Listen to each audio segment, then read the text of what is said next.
Проширувајќи ја својата империја, во текот на 15-тиот век, османлиите започнале да отвораат ковници на освоените територии во поголемите трговски и урбани центри, како и во близина на големите рудници. До крајот на векот, сребрените акчи биле ковани во 14 града, од кои што дури 6 се наоѓале на Балканот. Меѓу нив биле и особено значајните ковници на Скопје и на Кратово, а во 16-тиот век била отворена и ковницата во Охрид. Како провинциски ковници, тие биле изнајмувани од страна на имотни приватни лица. Нивната работа ја контролирал емин, личност со висока функција, а ја надгледувал и локалниот кадија. Во градот Скопје, како важен воено-административен, трговски и економски центар, ковницата за пари била отворена уште во првата половина на 15-тиот век, кога владеел султанот Мехмед II освојувачот. Со различен интензитет, таа функционирала во близината на Далпашиниот Амам, се до средината на 17-тиот век. Меѓу првите забележани закупци на ковницата бил евреинот Авсоло, кој заедно со своите партнери ја изнајмил ковницата во времето на Бајазид II.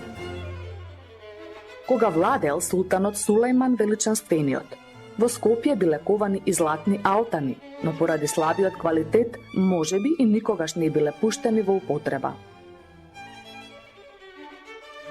Во почетокот на 17-тиот век, кованјето на скопската ковница било значително намалено, а во средината на векот патеписецот Евлија Челеби забележал дека војската што била во служба на управителот на тврдината добивала плата од кратовската ѓумушхана. Развиеното рударство во регионот на Кратово било клучно за воспоставување на административната власт во градот. Османлиите ги прогласувале освоените руднички области за султански хас, а потоа ги давале под закуп.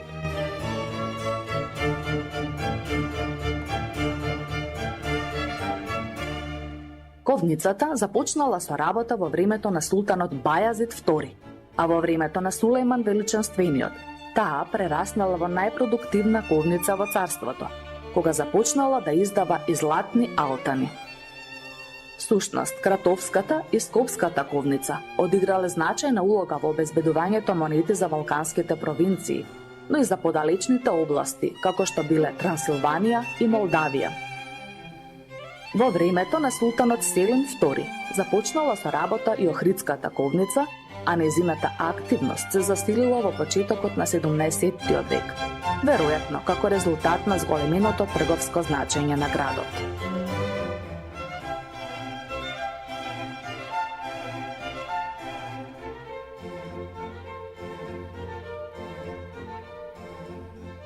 Во 1670 година, кога Евлија Челеби го посетил Охрид, забележал дека локалната ковница била во долниот град, близу до Пашиниот сарај.